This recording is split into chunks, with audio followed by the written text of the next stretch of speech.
부부가 아닌 분들에게는 좀 죄송해요. 그렇지만 부부관계에 대해서 제가 지금 말씀을 드리는 것은 모든 인간관계의 기본이기도 하니까 함께 은혜를 나눴으면 좋겠어요. 나는 뭐 부부도 아니고 그렇지 않고요. 그래서 성경적인 부부는 어떤 것인가? 여러분, 이 방송인 사진 좀 보여드릴게요. 이상의 김영임 씨가 있어요.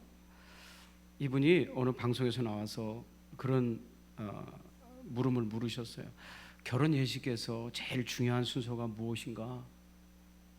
결혼식에서 제일 중요한 순서가 무엇일까? 여러분, 저는요 처음 받아보는 질문이었어요. 결혼 주례도 해보고 결혼식 많은 참석을 해봤지만 결혼식에서 제일 중요한 순서가 뭘까? 한 번도 생각해보지 못했던 질문이에요. 근데 참 이 이상해 씨가 해안을 가지셨더라고요. 지혜로운 눈을 가지셨더라고요. 결혼 예식 순서에서 제일 중요한 건 처음에 부부가 주례 앞에 입장해서 하는 맞절이래요. 다음 사진. 부부가 맞절하는 게 결혼 예식에서 가장 중요한 순서래요. 이 절하는 마음만 잊지 않고 산다면 결혼은 성공할 수 있다고 얘기하시더라고요. 가만히 생각을 해봤어요. 왜 부부는 결혼 예식을 하기 전에 서로 인사하는 걸까? 절하는 마음은 도대체 뭘까? 그것이 바로 성경적인 결혼관이라는 걸 깨닫게 되었어요. 모든 인간관계는 결혼 예식과 같아요. 기억하면서 들어주시면 감사하겠어요. 상대방에게 절을 하고 서로 맞절을 하고 결혼식을 시작하는 이유는 부부는 평등한 관계라는 뜻이에요. 자, 다음 사진 볼까요? 아내가 얼마나 예뻤으면 코가 땅에 대도록 절을 하겠습니까? 이거는 불평등한 거죠. 아내는 하늘이시나이다 이렇게 절하는 거죠. 저도 저런 마음이 있습니다만은 그래도 저렇게 오버하면 안 되죠. 맞절하는 거는 뭐냐면 나도 예의를 피하고 당신도 예의를 피하는 것은 이게 왜 모든 남편들 저러고 싶지 않습니까 지금? 왜 이러실까? 우리 아내 너무 고마워요 이런 마음이 있을 거예요. 그런데 서로 맞절하는 이유는 평등하다는 거예요. 성경에 보면 하나님께서 사람을 만드시고 오늘 읽은 본문이죠. 자, 제가 읽어보겠습니다. 이렇게 말씀하셨대요. 창세기 1장 27절 28절 하나님이 자기 형상 곧 하나님의 형상대로 사람을 창조하시되 남자와 여자를 창조하시고. 여러분, 하나님은 남자도 만드시고 여자도 만드신 줄로 믿습니다. 남자였다가 여자 되는 사람을 만든 게 아니고 남자를 만드시고 여자를 만드셨다는 거예요. 여러분이 태어난 남성, 여성을 귀하게 여기시기를 주의 이름으로 축복합니다. 나는 남자가 안 좋아 여자가 될래 이거 하나님 아니라는 거죠. 남자와 여자를 창조하시되, 자, 그 다음이 중요합니다. 두 사람이 부부를 되게 하신 다음에 28절 하나님이 그들에게 복을 주셨다. 남자에게 복을 주신 게 아니라 여자에게 복을 주신 게 아니라 그들에게 복을 주셨다. 그리고 복을 주시며 하나님이 그들에게 이르시되, 그 부부에게 말씀하셨다는 거예요. 생육하고 번성하여 땅에 충만하라. 땅을 정복하라. 바다의 물고기와 하늘의 새와 땅에 움직이는 모든 생물을 다스리라 하시니라. 똑같은 축복을 그 두 사람에게 같이 주시고 똑같은 사명을 그 두 사람에게 주셨다는 거예요. 그건 평등하다는 거죠. 축복에 대해서 평등하고 사명에 대해서 평등하다는 거예요. 두 사람은 주종의 관계가 아닙니다. 서로 평등한 관계입니다. 그렇죠? 그래서 여러분, 어떤 가정에 보면 형수님이 나보다 나이가 어려. 형수님이 우리 형하고 나랑 12살 차이 나는데 형수님이 나랑 2살 차이 나는데 형수님하고 형하고 12살 차이 나. 그럼 나보다 10살 어리잖아요. 형수님이 나보다 10살 어리잖아요. 계산이 안 된다, 오바. 자, 형님하고 나랑 2살 차이 나는데 형수님하고 우리 형은 12살 차이 나니까 나보다 10살 어린 형수님이 들어왔어요. 그러니까 나보다 10살 어리니까 야! 그럼 돼요, 안 돼요? 야 임마! 이러면 돼요, 안 돼요? 네. 왜 안 되죠? 우리 형을 따라가는 거예요, 형수님은. 그래서 나보다 나이가 어리지만 내 어른인 거야. 그러니까 형수님이라고 부르는 거예요. 맞죠? 뭐 하자는 거예요? 평등하다는 거예요. 제가 저보다 5살 어린 제 아내를 만났는데 세상에서 만나면 야 하겠죠. 우리 막내 동생 나이죠. 그래도 제가 존댓말을 쓰죠. 부부는 평등한 관계인 줄로 믿습니다. 네. 부부는요, 모든 면에서 평등해야 돼요. 하나님께서 그들에게 복을 주셨고 그들에게 말씀하셨습니다. 하나님 말씀 따라 서로 맞절하는 마음 잊어버리지 말고 사시기를 주의 이름으로 축복합니다. 한 사람은 절하고 한 사람은 절을 받는 게 아니에요. 같이 절을 한다는 건 서로 평등하다는 뜻이죠. 두 번째, 예의를 갖추고 살아라는 뜻이에요. 왜 평등하다는 것을 서로 맞절로 표현할까요? 그 다음 사진 볼까요? 네. 이렇게 인사하면 안 되죠. 아세요? 이렇게 인사하면 안 되죠. 저 유세윤이 그냥 장난하는, 유세윤이라는 코그맨 의원이 장난하느냐고 인사하는 거죠. 안녕하세요 이렇게. 인사는 이렇게 하는 거 아니죠. 예의를 갖추는 거죠. 인사라는 자체가 예의죠. 예의, 인간의 예의죠. 예법이죠. 여러분 왜 인사를 하냐면, 예절을 갖추냐면 상대방을 인정하는 거죠. 상대방을 공경하는 거죠. 그것이 바로 부부관계라는 거예요. 여러분 모든 사람과의 관계에서 예의가 필요하지만 가장 예의가 많이 필요한 것이 부부관계라는 거예요.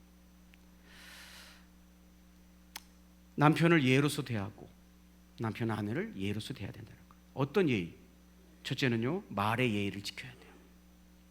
여러분 아무리 친해도, 아무리 친밀한 사람이라도, 내 아내가 아무리 나랑 친밀하다고, 내 남편이 아무리 나랑 친밀하다고 해서 함부로 대해도 된다는 뜻은 아니에요. 저는요, 예수 믿는 사람들 중에서도 아내한테 야라고 부르는 사람 봤어요. 예의가 없는 거죠. 여러분 요즘처럼 말이 거칠어진 시대가 어디 있어요? 조금만 화를 내면 입에서 정말 하지 말아야 될 소리를 막 쏟아내는 시대잖아요. 여러분 말이 거칠어졌다는 건 내 삶이 거칠어졌다는 거거든요. 내 마음이 거칠다는 거거든요. 내 아내를 향해서, 남편을 향해서 말을 함부로 거칠게 하면 자연스럽게 행동도 함부로 하고 거칠게 되는 거죠. 가려야 될 말이 있고 하지 말아야 될 말이 있어요. 여러분 오늘 여기 여러분의 아내가 식사량이 느려서 밥솥에 밥을 먹고 있으면 어떻게 얘기해야 돼요? 사람이냐 돼지냐 이렇게 말하면 안 되죠. 막말하면 안 된다는 것. 그렇게 먹어대니, 먹어대라고도 안 해. 그렇게 처먹으니 살이 안 찌겠냐 이렇게 말하면 안 돼요. 절하는 마음 잊지 마세요. 절하는 마음. 내가 절하고 내 아내에게 머리를 숙여서 절하고 결혼식을 시작했다는 거 잊지 마세요. 예의를 펴고 살겠다는 거예요. 친하게 지내되 언어의 예절을 지키며 살아가시기를 주의 이름으로 축복합니다. 해야 될 말을 안 할 말 막 쏟아낼 수 없잖아요. 예의이기 때문에. 두 번째는요, 예의를 펴야 돼 상대방의 수고에 감사하는 거예요. 자, 우리 또 하나 그림 준비해 보았습니다. 네. 가장 과묵한 남편은, 잘 들으세요, 가장 과묵한 남편은 가장 사나운 아내를 만든다. 아내의 이 가슴 속에 자꾸 폭탄이 생기는 이유는 뭐예요? 말을 안 해. 가타부터 말을 안 해. 그러니까 자꾸 아내가 싸나워지는 거예요.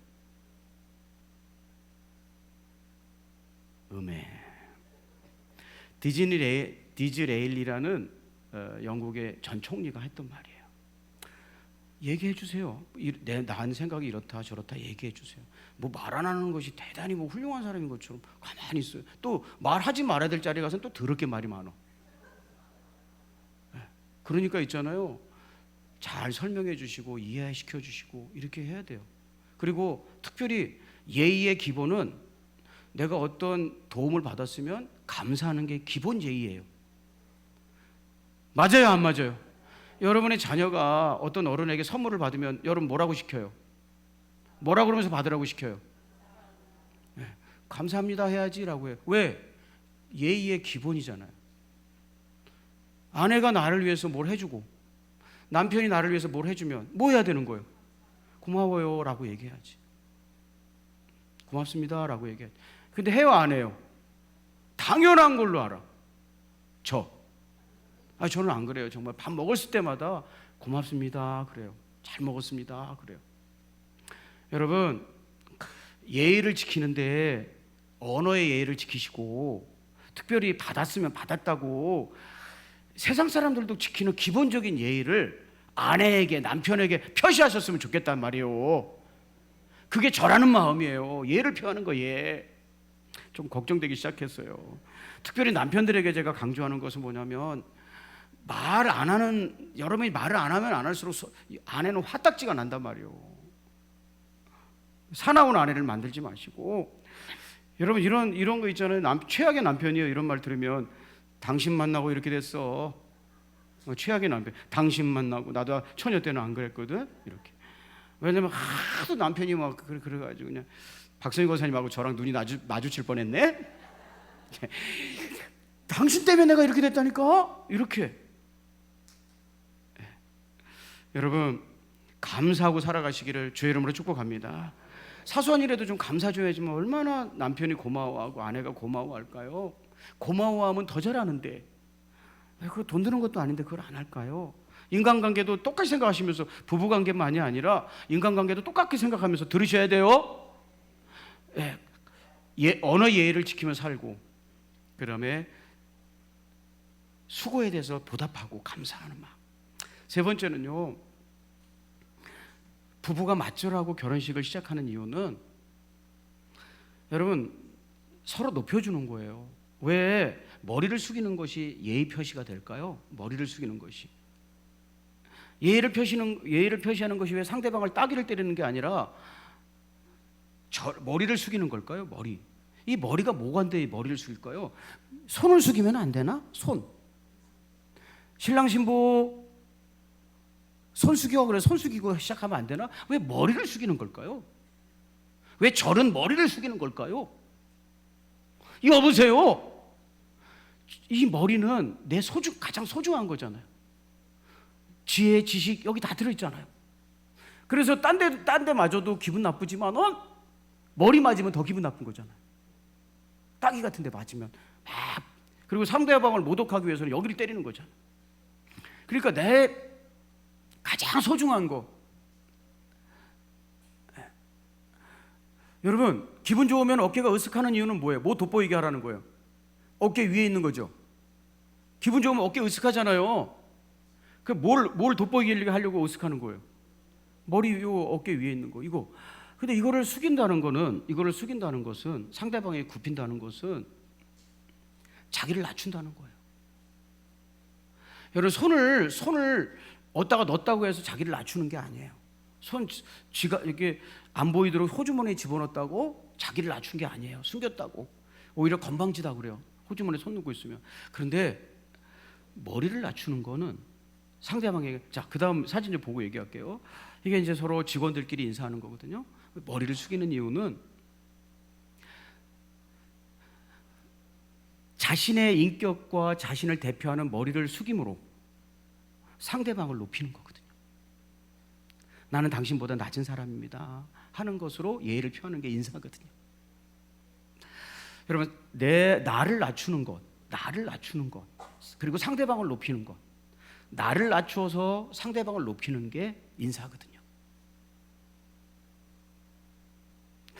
여러분 자기를 낮추는 것의 표현이다 이 말이죠. 자기를 낮추는 이런 것을 성경은 섬김이라고 그러죠. 자신을 낮춰서 상대방을 높여주는 것을 섬김이라고 불러요. 인사라고도 하지만 통칭해서는 섬김이라고 한다는 것. 이런 섬김, 자기를 낮추어서 상대방을 높여주는 섬김을 성경은 사랑이라고 말해요. 사랑이 뭐냐라고 말하면 인사의 마음이에요. 절하는 마음. 나를 낮춰서 상대방을 높이는 것. 나를 낮춰서 상대방을 돋보이게 만들고 두드러지게 만드는 것. 이것을 성경에서는 사랑이다 그렇게 얘기해요. 자, 예수님께서 어떻게 사랑했는지 읽고 말씀을 정리해 볼게요. 요한복음 13장 1절이에요. 유월절 전에 예수께서 자기가 세상을 떠나 아버지께로 돌아가실 때가 이른 줄 아시고 세상에 있는 자기 사람들을 사랑하시되 끝까지 사랑하시니라. 어떻게 사랑하셨대요? 뭘로 사랑했대요? 자, 이제 어떻게 예수님께서 나는 너희들을 끝까지 사랑해. 아까 제가 그렇게 기도했죠. 세상 사람들이 다 모른다고 할 때, 나 없다고 할 때, 나 무시할 때 끝까지 내 손 잡아주시는 그분 계신데 예수님이라고. 예수님이 끝까지 사랑하셨대요. 그래서 그 어떻게 사랑했는가? 성경이 이렇게 보도하고 있어요. 요한복음 13장 4절부터 5절.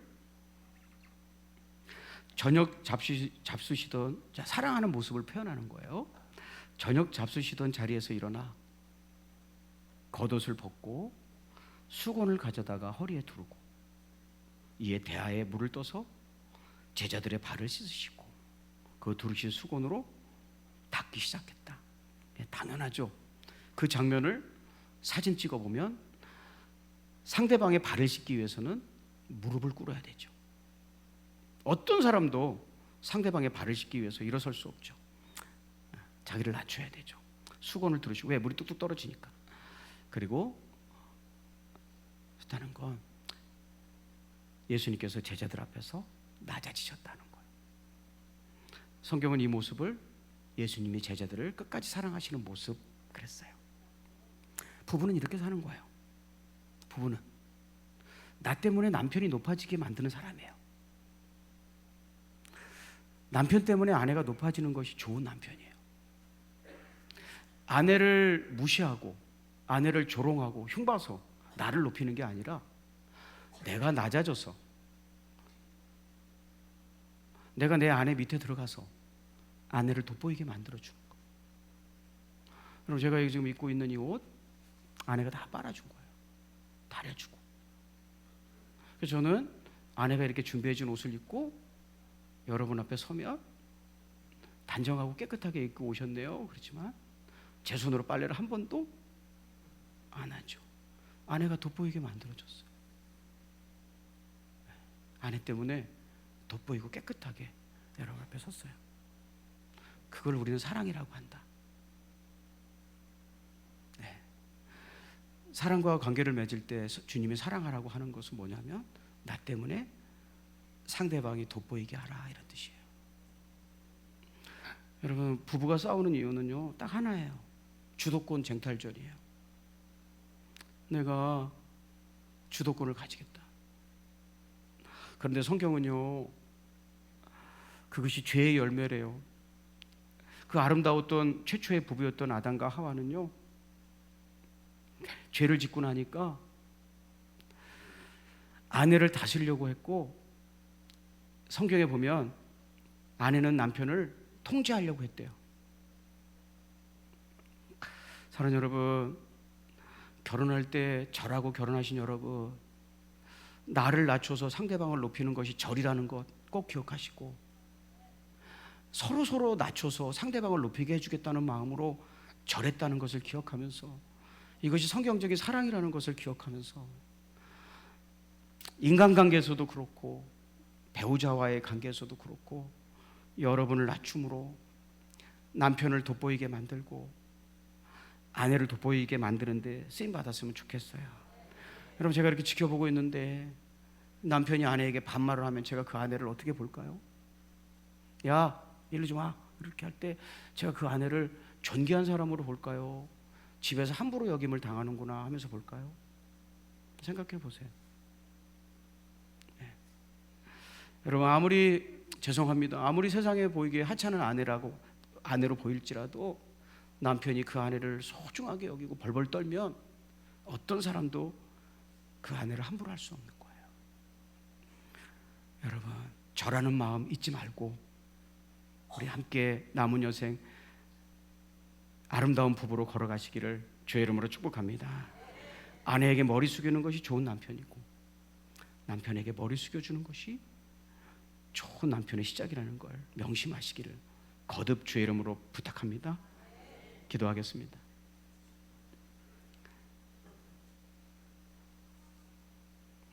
하나님 아버지, 하나님께서 인생길 부부라는 만남을 우리에게 허락하여 주시고 같은 길을 걸어가게 하셨는데 성경에서 떠난 부부의 모습으로 서로 갈등하고 싸우고